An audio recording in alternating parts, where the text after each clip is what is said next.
Okay. Is that everyone? All right, let's go ahead and proceed. If it may please the court, Your Honor. Your Honor, I represent Winsam Inc. You may recall that this is a case where the plaintiff, Eric Dozier, was an employee of a contractor, Shermco, who came out to the UTD campus to perform certain procedures. And in the course of that, he was seriously injured by an arc flash where extremely high voltage flashed over and caused him severe burns to his arms. The plaintiff chose not to sue the University of Texas in Dallas and could not sue his employer because of the workers' comp bar. And my client, Winsam Inc., is the only defendant in this case. The plaintiff has, in their third amended petition, pled both. Actually, they have three causes of action, but the two is they have pled both a negligent activity under ordinary negligence, and they've also pled a premises condition on the case. And Texas Supreme Court case law makes it very clear that the two causes of action are very separate and to be kept separate, and that it is improper to submit both of them to the jury. It's important for the judge to understand that this is not a case in which Shermco has any liability or any exposure, because in this particular case, they have the workers' comp immunity in this. In this particular case, Your Honor, we have asked that the plaintiff, in our special exceptions, be forced to choose either a premises liability claim or to proceed with ordinary negligence. As the court no doubt knows, the two are very separate. There's been a number of Supreme Court cases. The most notable one is the Keach versus Kroger case. And in that case, the court was trying to decide whether or not there was a premises condition or negligent activity. The plaintiff tried to plead both, saying that the misters that were coming to keep the vegetables moist was an activity that was ordinary negligence that was causing it. The Supreme Court looked at this and they said, no, the misting of the water had been on the floor long enough that it was a premises condition. And in the context of Keach, they were very careful to talk about the importance of separate causes of action, because they're separate duties. One, with respect to a premises liability claim, the court would be determining a duty based on whether or not the status of the plaintiff. In other words, if he's a trespasser, if he's an invitee or a licensee. And so the duty that my client might owe would be a function of his status. However, on the other hand, if the plaintiff pleads ordinary negligence, then it doesn't have anything to do with that, and it's submitted a completely different way. And so, Your Honor, it's important for me to be able to know going into trial, what am I defending here? I can't just haul off and file a motion for summary judgment. First, I got to come to you with a special exception, and that's what I'm doing here.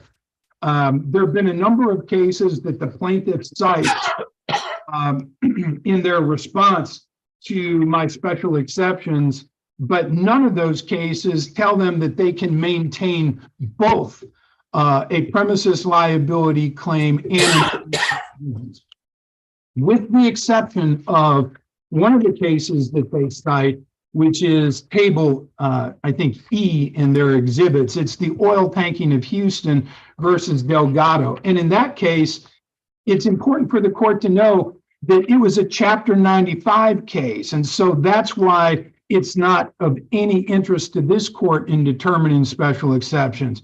The court no doubt has a recollection that Chapter 95 shows two things for the plaintiff to show an exception to the exclusions of 95. Number one, they have to show an actual knowledge of an unreasonably dangerous condition and control over the details of that performance. And so the court in oil tanking did hold, and that's what the plaintiff appears to be citing as their holding, why they shouldn't have to make a decision on the difference between a premises claim and negligence. But in that case, because it's Chapter 95 and because there are two elements, one of them is the actual knowledge of a condition and the other one is actual control over the details that rises to negligence. That's completely different than in this case where the plaintiff is alleging a safe workplace and trying to have his cake and eat it too by claiming that there was a unreasonably dangerous premises condition that existed and that my client was negligent in the way they supervised or provided a safe workplace. And so at this point in time, Your Honor, I think the plaintiff has to make a decision. They have to choose. They get an opportunity to replead. And if they don't do that, then you strike their pleadings, or I have an opportunity to file a motion for summary judgment. I know the court is well aware of the pleading requirements here, and I'm not going to go through the cases unless the court has a question about them.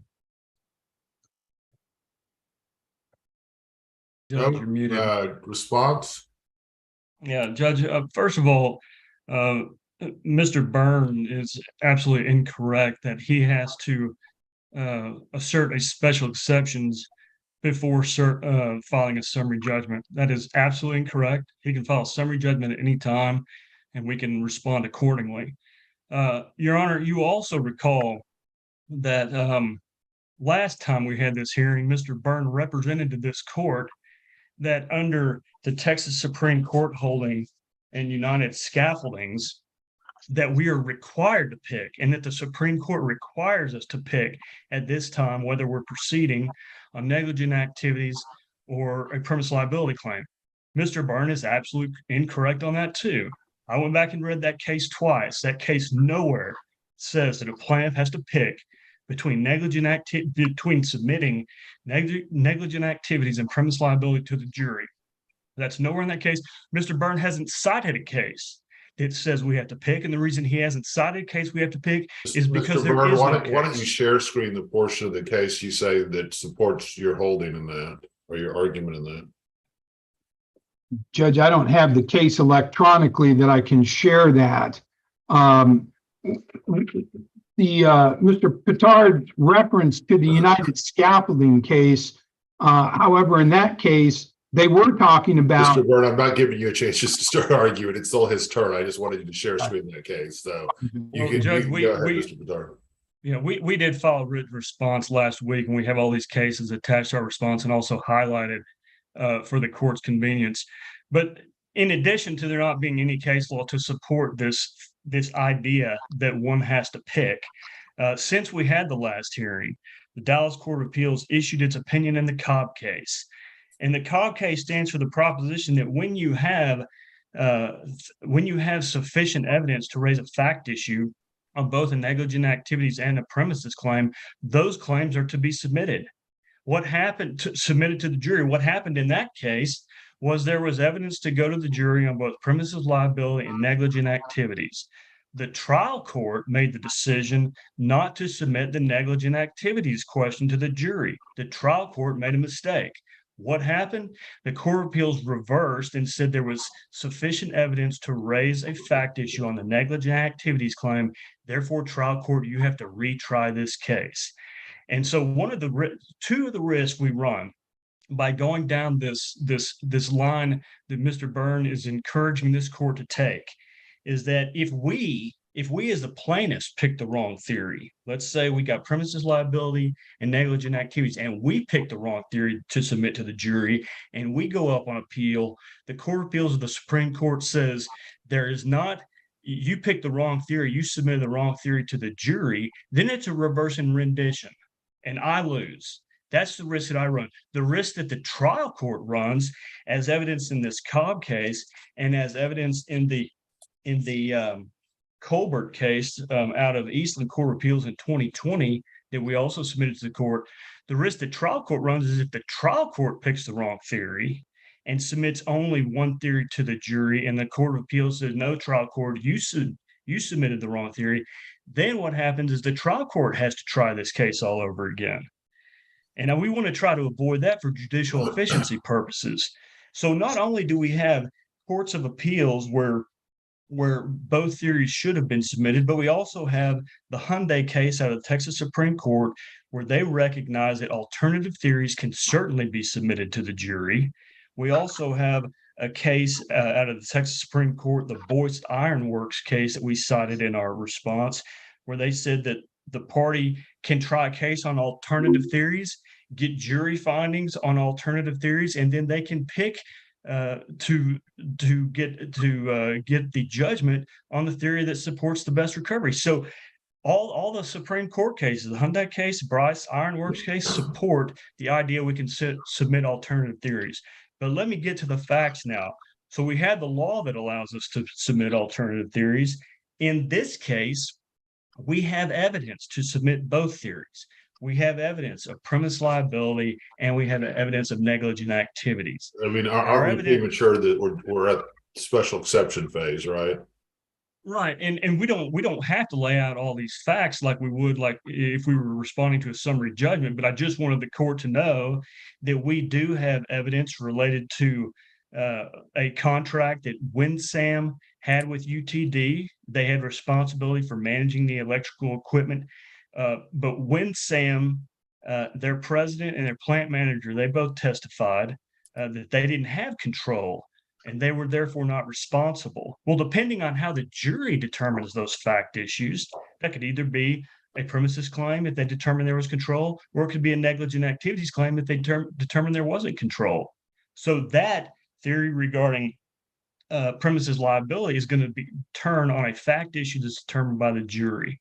Secondly, we have evidence of negligent activities where WinSam and WinSam's assistant plant manager, Mr. Peters, they took affirmative actions that support the negligent activities claim. WinSam violated their own safety rules and their contractually assumed duties to ensure that the equipment was locked and de-energized. Mr. Peters also, they also failed to follow government and industry safety standards for de-energizing. And Mr. Peters actually opened up the cabinet containing the energized electrical equipment for Mr. Dozier to inspect, and which increased the risk to Dozier. And Mr. Peters told Mr. Dozier that the equipment was de-energized.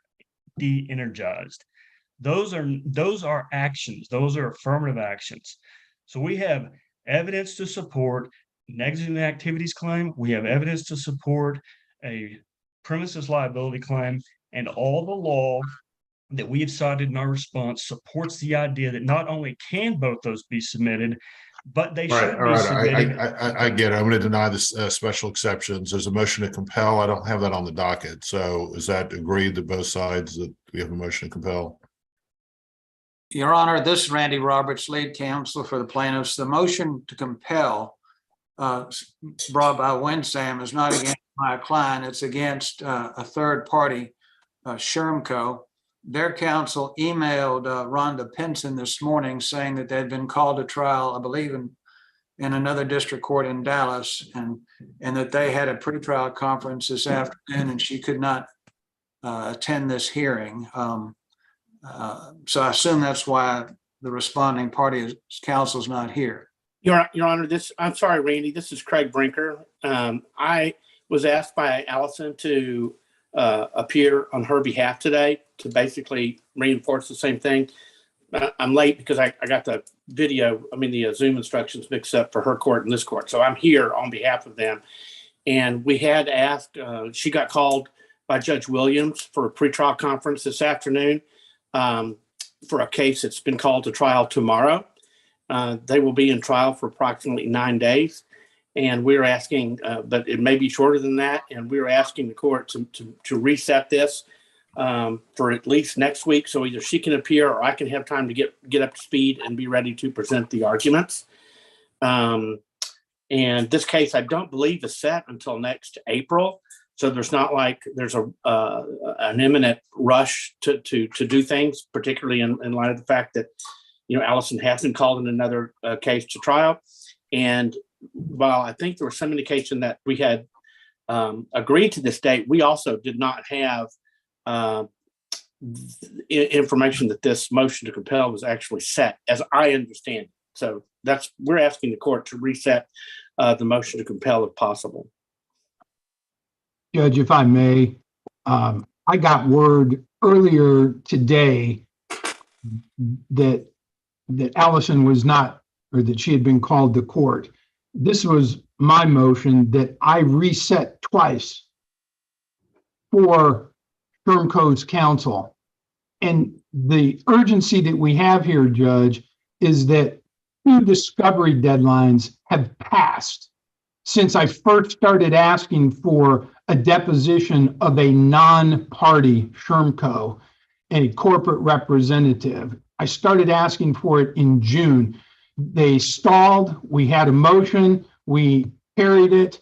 Then I got a call after it had been carried from Shermco's counsel and said that she wasn't feeling well, and would I agree to put it off till this Monday? And we did, and she confirmed it. It had to be on the court's docket because she called on, I shouldn't say it that way. She had to be aware of it, Judge, because she was calling trying to move it. You know, it's a big firm with a lot of lawyers, and I really need to get some relief here, or we're going to be forced to a new scheduling order and a continuance. The other thing I'll tell you, Judge, is my opponent, Randy Roberts, the plaintiff's counsel, has filed a motion to dismiss my responsible third-party claims against Shermco, and I need that Shermco deposition in order to prove my case. So it's very important. The other thing, Judge, is we've got experts that we need to pose, and I believe that the testimony by Shermco's corporate representative is going to have a significant bearing on those expert opinions and liability in the case. So while the trial has been moved to April, we're fast approaching a close of discovery. We've already gotten past expert designations, and now Mr. Roberts is telling me that he might consider letting me take his experts, but he's not sure about that. So the longer Shermco stalls, the more difficult it makes for me to prepare the case. And the other thing that's really important to know, Judge, is Shermco may be a non-party, but the plaintiff's father works there. And they've had the plaintiff's attorney has had a number of conversations with counsel for Shermco. One of the topics that I wanted to have discussed, and they filed a motion to quash and for protective order, is any conversations that this non-party would have had with the counsel for the plaintiff, and they don't want to let that testimony go forward. They're working hand in hand with the plaintiff, and delay is their friend.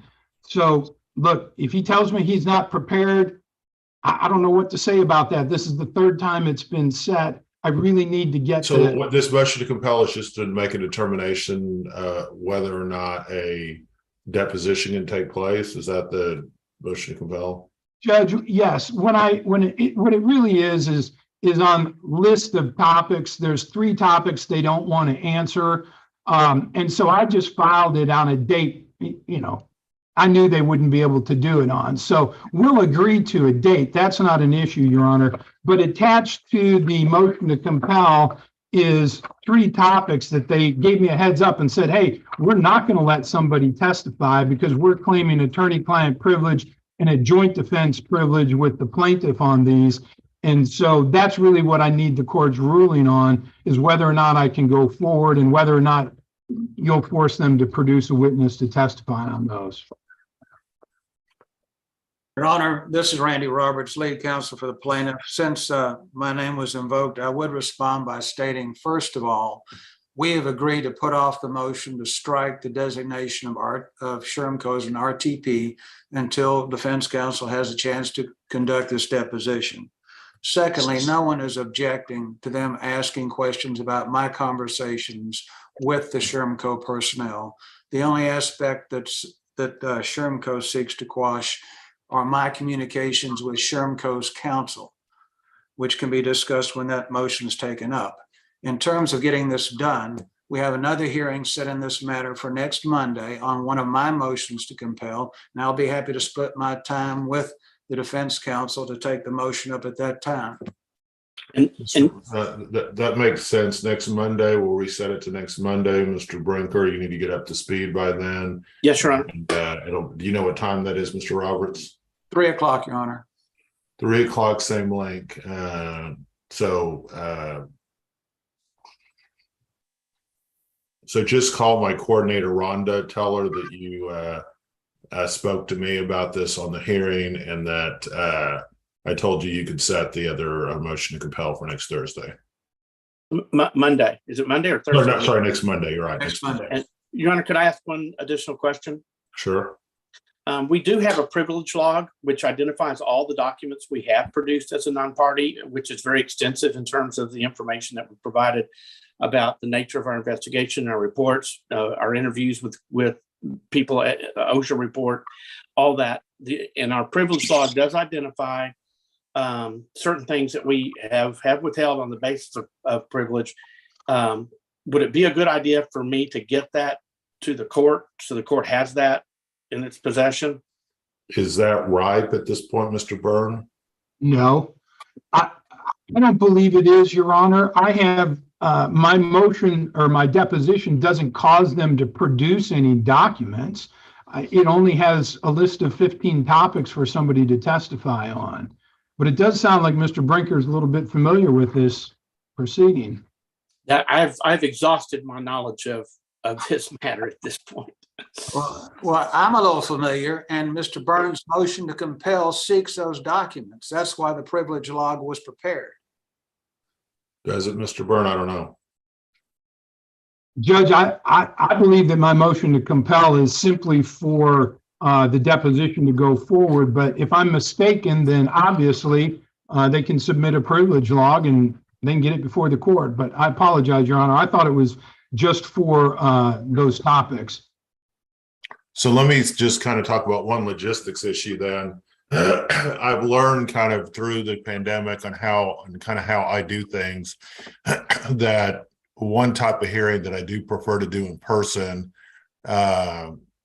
is reviewing privileged documents, which is very difficult to do remotely.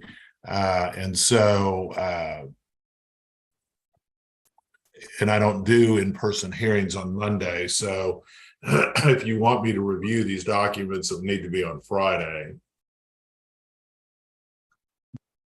The hearing. Judge, is the court available? Are you saying this Friday or next Friday? Either, or actually, let me double check. This Friday I'm available. Next Friday I'm not. Your Honor, I would ask that it not be this Friday. I have a long-standing trip to see my son in California this Friday. I'd like to make it. Well, could you send someone else? I mean, it's not really that your dog, right? It's Mr. Byrne and Mr. Brinker. Your Honor, I think we can probably lay this out on Monday without you having to actually review the documents. I can explain what the documents are without you having to actually review them. I can just show you the privilege log and say we've identified them, and I can explain them, and you don't have to review them.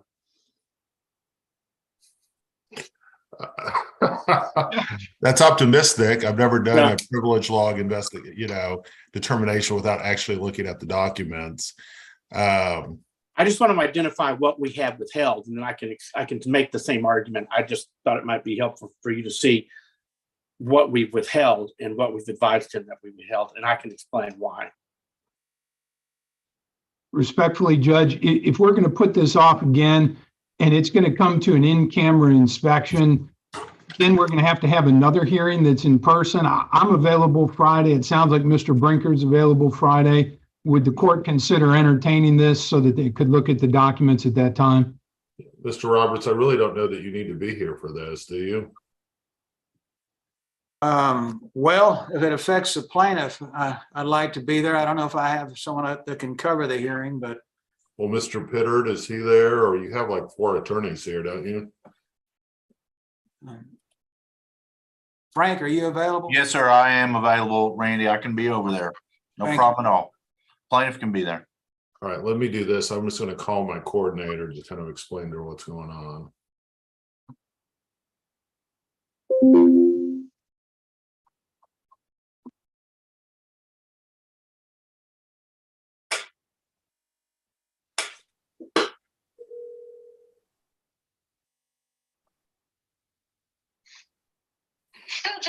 Hey, Rhonda, are you at the office?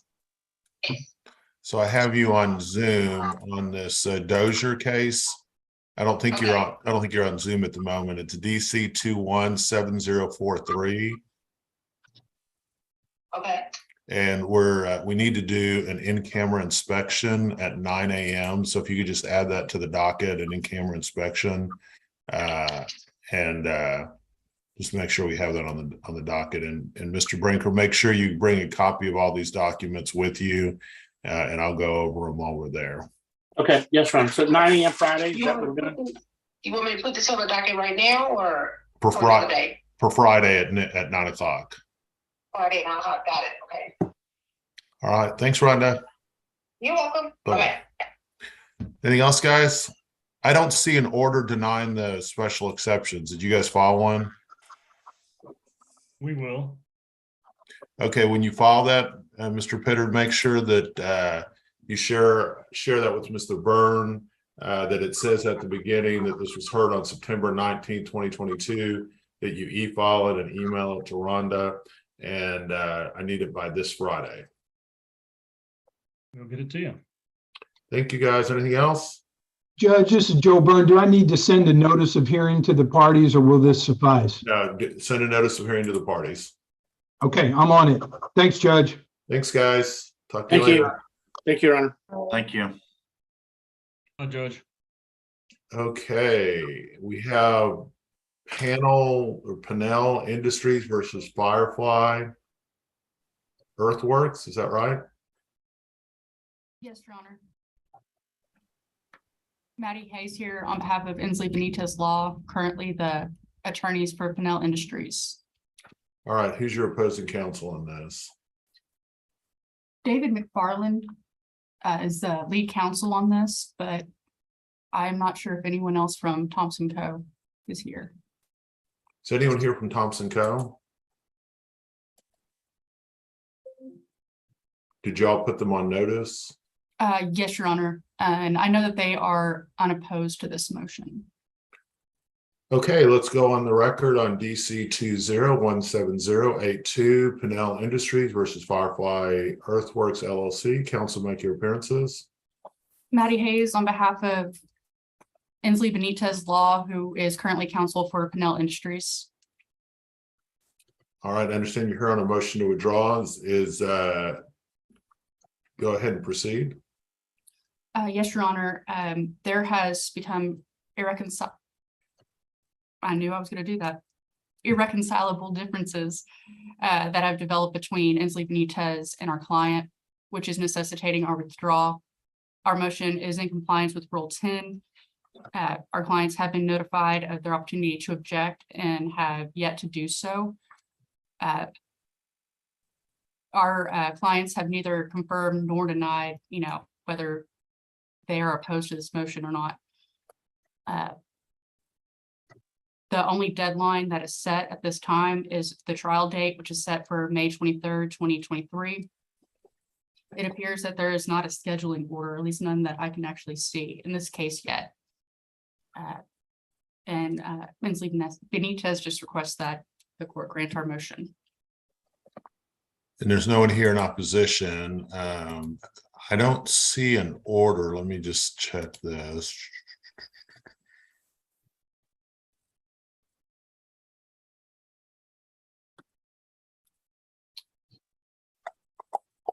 Your Honor, I don't see one as well, but I can get one on file today or attempt to. Yeah, go ahead and just say at the beginning that this was heard on September 19th, 2022. Email Rhonda and e-file it as well, and just try to get it to me. It'd be great if I could get it by tomorrow morning, but by Friday at the latest. Yes, Your Honor. Anything else, Ms. Hayes? No, Your Honor. May I be excused? Always good to see you. You as well. Okay, Ms. Nix and Mr. Brassfield, I assume you're here on the emergency motion, correct? Yes, we are. I don't really know what the emergency motion is. I was just asked if you guys could show up. Are you opposing counsel?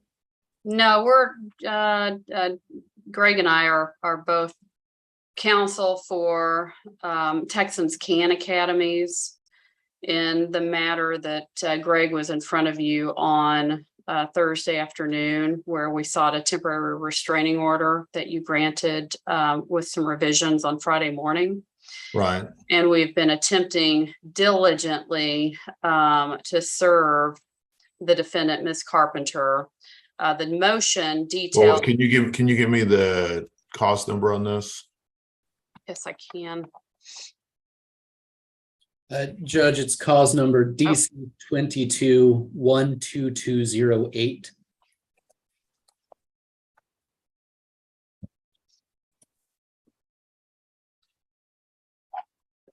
Okay, this is I don't see anything in the system about a substituted service.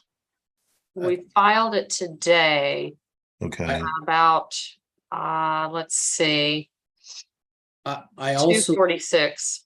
yes, and I also believe that Ms. Pinson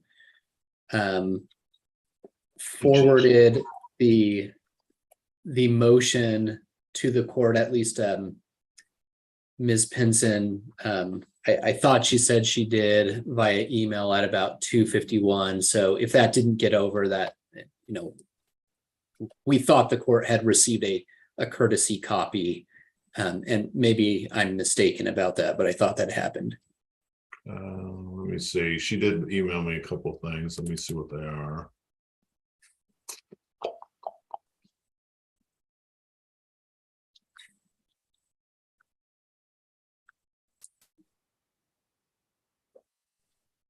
Let's see. If it helps, she had mistakenly thought that we were serving a motion to continue, so she may have referred to it in that No, way. I'm looking at it right now. Oh, okay. Most of our emergency motions like this are continuances, so I understand why she would think that. I thought maybe we had said that to her, but I think makes a lot of sense.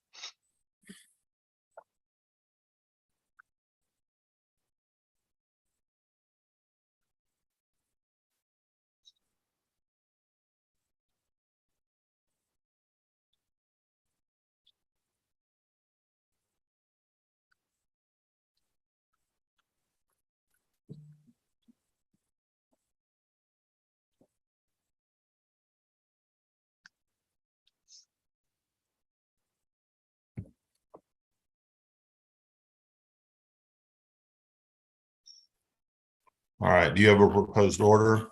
Yes, we put one on file, and I believe Greg's assistant sent it directly to Ms. Pinson as well. Let's see.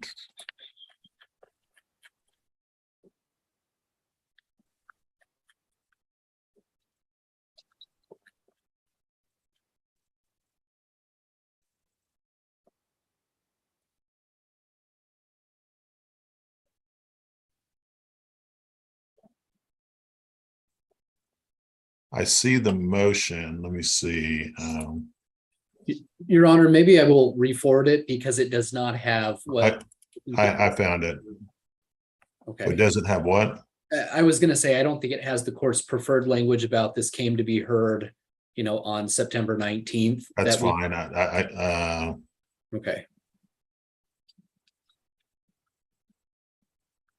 So let me ask this. I thought you had an address for her. Why are you doing this via email or text message?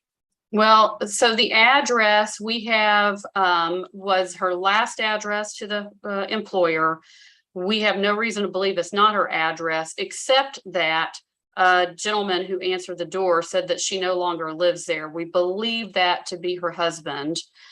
And we have no idea where she is if she's not living at that house. We did a search to see if we could find any other address associated with her name, and we're not able to find any other address. We know for sure that she is receiving emails and texts.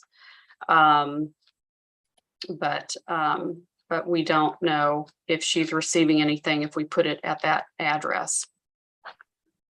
Right. I suppose we could always, Do in all three. addition, we could have the process server affix a copy of the required paperwork to the door as well.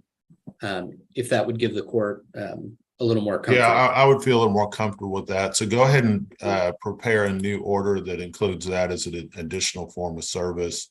You can attach it or deliver it to someone over the age of 16, as well as the other two ways. And go ahead and get me a copy of that order by tomorrow morning. And email it to Rhonda and e-file it as well. Okay. Great. Thank you, Your Honor. Thank you. You might want to call Rhonda just to kind of remind her, because I'll be starting a trial in the morning. So we get kind of crazy. So if we don't, anyway. We will do that immediately. Thank you, Your Honor. Thanks, guys. All Thank right. you very much. All right. Appreciate it. See you on the next one. Good luck with trial. Bye. Thanks. Bye-bye. Tony, why don't you stay on for a second? So it looks like we're going to have we've had a lot of movement today on our trial docket tomorrow, but it looks like we still have a jury trial. Let me just double check. Okay. We lost a few today.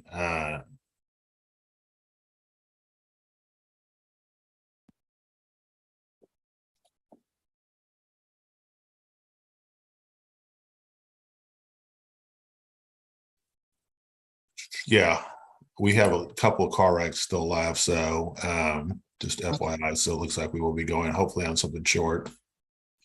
Okay, because I need as much time as I can get for that Kramer trial. Sounds good. We'll see you in the morning. All right, Judge, thanks.